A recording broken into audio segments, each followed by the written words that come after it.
This is Gary Palmisano, the leading percentage-winning trainer at the meet thus far, which enters its 57th day. If this were the NFL, this man's phone would be ringing off the hook because the NFL talent hunters would already have tabbed him a winner. Seems like it, but everybody seems to be satisfied. I haven't had any phone calls lately, but I could sure use a few more horses. Palmisano doesn't have a lot of bullets, only an 8-horse stable, but he uses his bullets with great precision and marksmanship. Palmisano has sent 26 horses to the post thus far, and 19 have been in the money.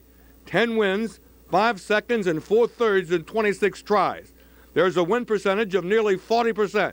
It's hard to do much better. We try to always keep them healthy and make sure they're in good shape when you bring one over there through the races, and make sure they're in the right condition race, and they're not machines. They have to be at 100% when you bring one over there, and there's no sense in bringing one over there unless he's ready to run.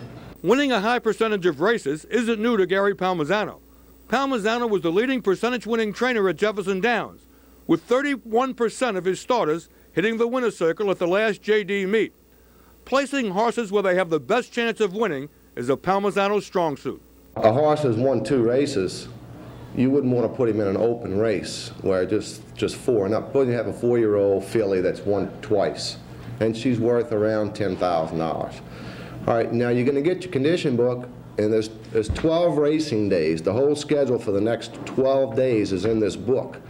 So you try to find a race that fits this particular filly. She's a 4-year-old, and she's won 2 races. So you look through the book. If she wants to go around the ground at 10,000 or whatever, there's all sorts of different races. You want to find a 4-year-old and up fillies and mares. That's non-winners of 3 for 10,000 going a mile and a 16. You obviously wouldn't want to run her in a wide open $10,000 filly and mare race because she'd be overmatched. Even though the claimant price is the same, she's running against horses that may have won 7 or 8, 10 races, and you're at a big disadvantage there.